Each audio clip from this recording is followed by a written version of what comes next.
करते हैं ऋषभ पांडे से। ऋषभ, आप कैफे आजमी जी के बारे में थोड़ा सा बताएंगे। मेन चीज बताएंगे, इनकी समयावधि बताएंगे, इनकी रचनाएं किस भाषा में होती थी और इनको कौन कौन सा पुरस्कार मिला था। ऋषभ पांडे।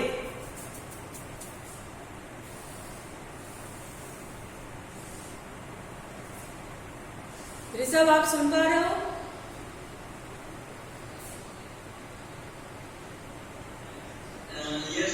हाँ ऋषभ, बताइए बताइए।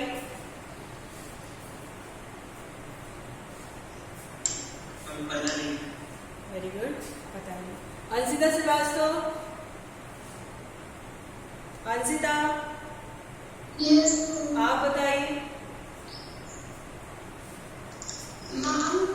कैफे आजमी समाजक और राजनीतिक जागरूकता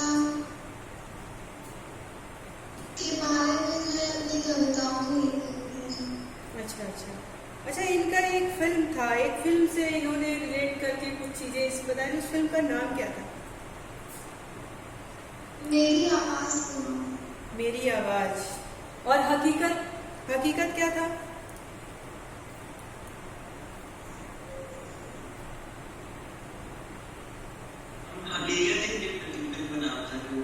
हाँ, क्या था? हकीकत। ठीक है।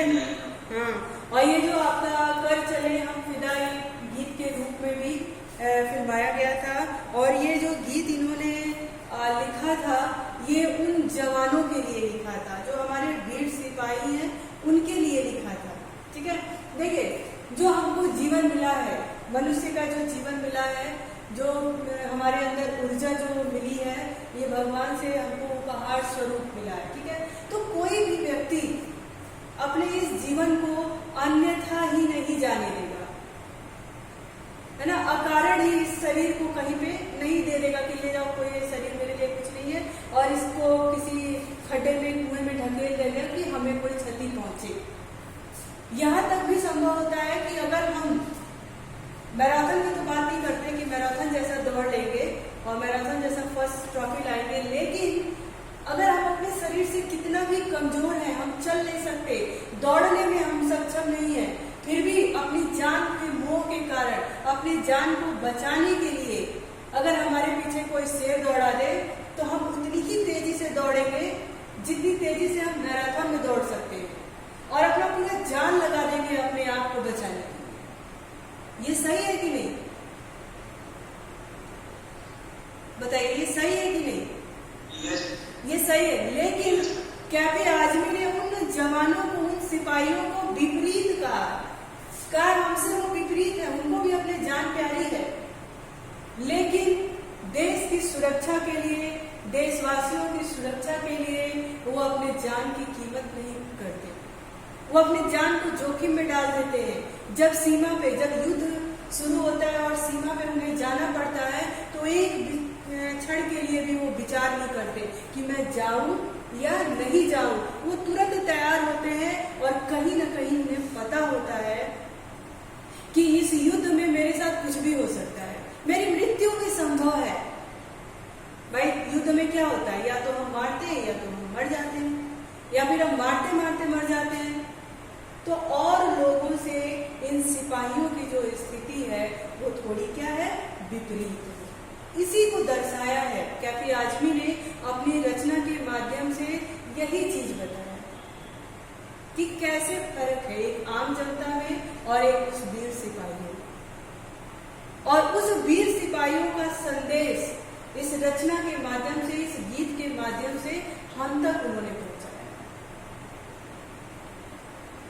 एक बार थोड़ा सा कैफे आजमी के बारे में हम जानेंगे, और ध्यान रखिएगा आप लोग, कुछ आपके पास बुक नहीं है तो उसको अंडरलाइन कर लीजिएगा कुछ चीजों को, और उसको हमेशा अपने दिमाग में रखिएगा।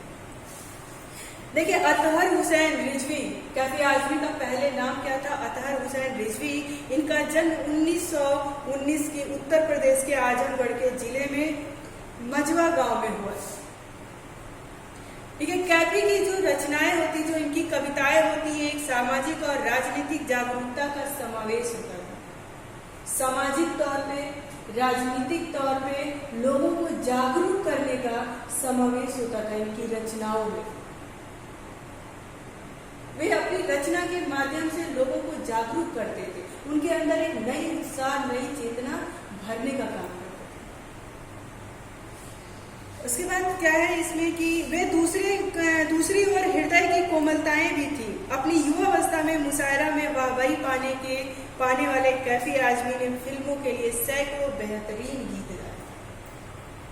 शबाना आजमी के पिता थे कैफी आजमी। शबाना आजमी को आप जानते हो ना, ये एक्ट्रेस हैं और उनकी फिल्में आती थी। शबाना आजमी का नाम कौन कौन जानता है, कौन कौन पहचानता है?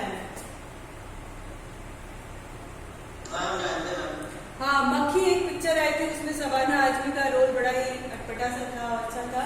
और भी बहुत सारे पिक्चर थी जिसमें शबाना आजमी ने अच्छा किरदार निभाया है। ठीक है, तो शबाना आजमी जो थी वो कैफी आजमी की बेटी थी।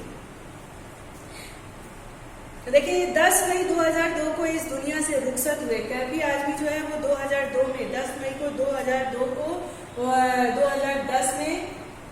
2002 में 10 मई को वो दुनिया से रुखसत हुई, यानी उनकी मृत्यु हुई। कैफी आजमी की 5 कविता संग्रह, उसमें कौन कौन सा था? झंकार, आखिर सब, आवारा सजदे, सरमाया और फिल्मों गीतों का संग्रह मेरी आवाज सुनो प्रकाशित हुई। अपने रचना कर्म के लिए कैफी को साहित्य अकादमी पुरस्कार, यहाँ पर अंडरलाइन करेगा, उनको कौन सा पुरस्कार मिला था? साहित्य अकादमी सहित और पुरस्कारों से उनको नवाजा गया था। उसमें मेन पॉइंट साहित्य अकादमी पुरस्कार का था।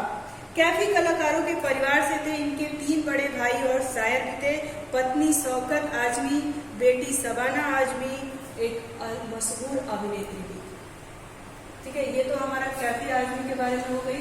आप ध्यान रखेंगे कि इनको कौन सा अवार्ड मिला था, किस सन में इनका जन्म हुआ था, कहाँ हुआ था, इनकी मृत्यु कब हुई थी और इनकी मुख्य रचनाएं जो इसमें नाम दिया गया है उन रचनाओं पे नजर रखेंगे, ध्यान रखेंगे। ठीक है, अब देखिए ये जो हमने अभी आपको बताया कि 2 तरह के लोगों की बात उन्होंने की है। एक तो वो कि अपने जान को जो बचाने के लिए काफी हद तक प्रयास करते हैं और उसको बचा के रखते हैं, कोई आसानी से अपने जान को जोखिम में नहीं डालता। वहीं पे ठीक विपरीत स्थिति उन सिपाहियों को है जो देश की सुरक्षा के लिए, मान मर्यादा के लिए अपने जान तक को जोखिम में डालते हैं। उनको पता होता है कहीं न कहीं कि मेरी मृत्यु हो सकता है कि इस युद्ध के दौरान हो जाए, फिर भी उनके मन में तनिक भी शंका और आशंका नहीं रह जाती है कि मुझे युद्ध स्थल पे जाना है या नहीं जाना है। वो अपनी जान को बचा करके कहीं कोने में दुबक के नहीं बैठते और उन्हीं की भावनाओं को उन्होंने अपने रचना के द्वारा हम तक पहुंचाया। अब वो रचना क्या है?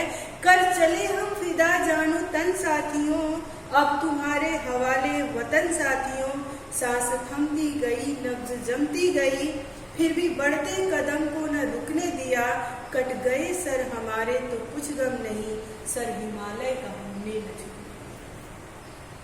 वो जो सीमा पे तैनात हमारे सिपाही थे, कैफी आजमी कहते हैं कि जो सीमा पे तैनात हमारे सिपाही थे, जब वो लड़ते लड़ते एकदम थक जाते हैं और उनको लगता है कि शायद अब हमारी सांस रुक जाए,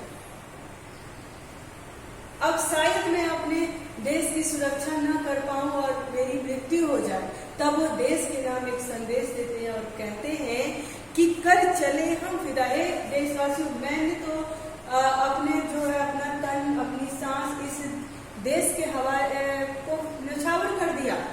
युद्ध में लड़ते लड़ते अपने आखिरी सांस तक मैंने अपना सब कुछ दान कर दिया देश के प्रति।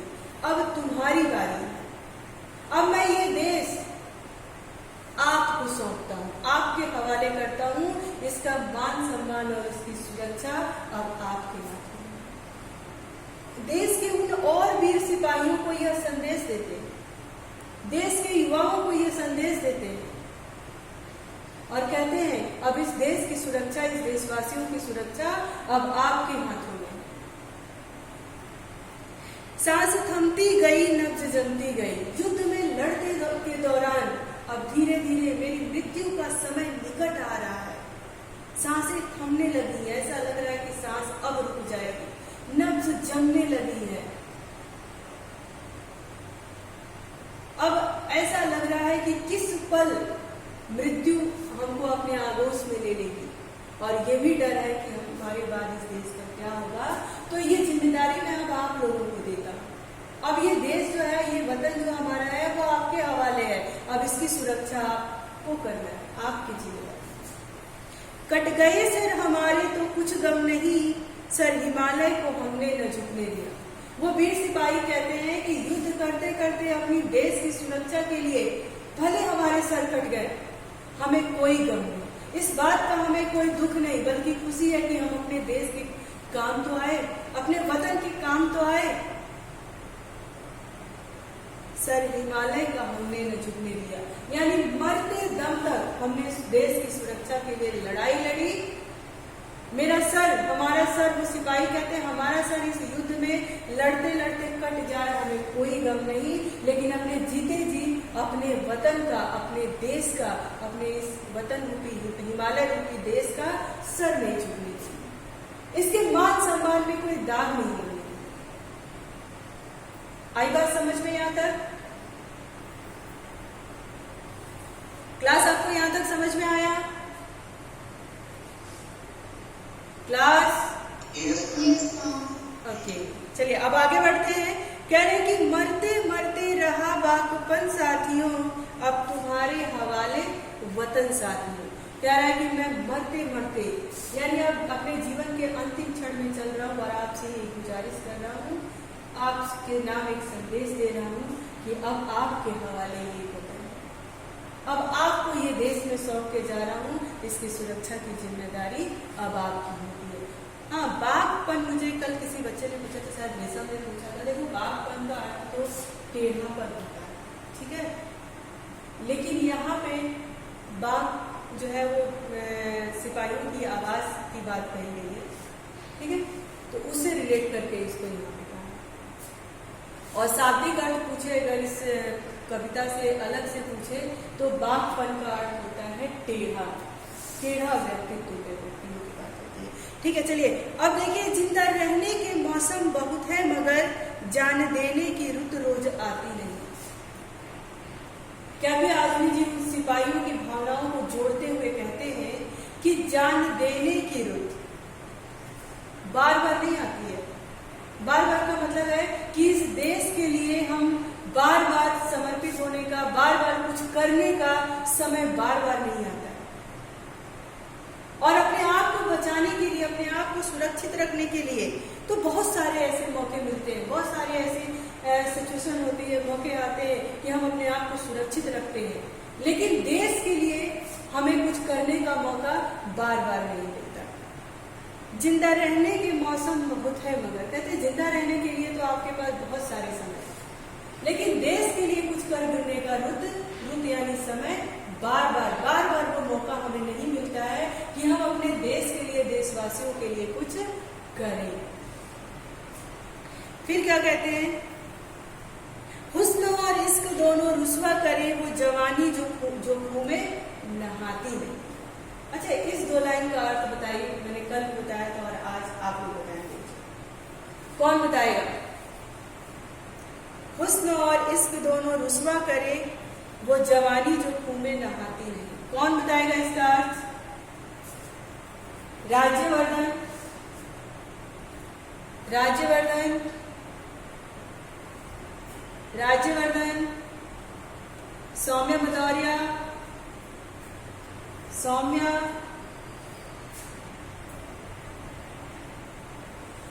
सौम्या, स्मृति, दिव्या, क्या बात। यस हाँ, आप जरा इस लाइन का अर्थ बताइए तो। हुस्न और इश्क दोनों को रुस्वा करे वो जवानी जो खूह में नहाती नहीं। इस पंक्ति द्वारा हमें यह कह रहा है कि सारे देश के प्रेम करने को कहते हैं, इस सुंदरता और प्रेम को त्याग करना सीखो, क्योंकि वो सुंदरता और प्रेमी कर और प्रेमी जब नहीं है क्या जो देश के लिए अपना खून ना बहा सके। हाँ, जो देश के काम ना आ सके, है ना, जो जीवन रूपी मोह आपके अंदर है उसको आप उसका त्याग करिए। वो कहानी ही क्या, यानी इस देश के वो कौन से नागरिक हो आप, कैसा भविष्य हो जो देश के लिए आप काम ही ना कर सकते। वो आपका जीवन भी व्यर्थ है। कभी हमको यही बताना चाहते हैं कि आपका जीवन व्यर्थ है। आपका जो ये हुस्न और प्यार जो आप कह रहे हो, अगर उसका त्याग नहीं करते देश के लिए और अपने आप को, अपने आप से आपको प्यार है और उसको कहीं बचा के रखें कि कहीं उसको नुकसान न पहुंच जाए, और इसलिए आप देश के काम ना आ सके, देश के लिए आपने कोई खून बहाना का मतलब ये नहीं कि उंगली काट दिया और खून बहने लगा, यानी देश के काम ना आ सके, देश की सुरक्षा में आपने अपना योगदान न दिया हो, तो वो क्या है, वो व्यर्थ है, वो आपका जीवन व्यर्थ है।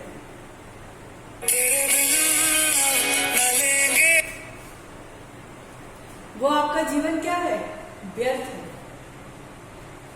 अब आगे देखिए क्या है, आज धरती बनी है दुल्हन साथियों, अब तुम्हारे हवाले वतन साथियों। अच्छा, ये दुल्हन, धरती को दुल्हन क्यों कहा है? अंशिता श्रीवास्तव, अंशिता, अंशिता, हाँ, ये दुल्हन, धरती को दुल्हन से क्यों कहा है?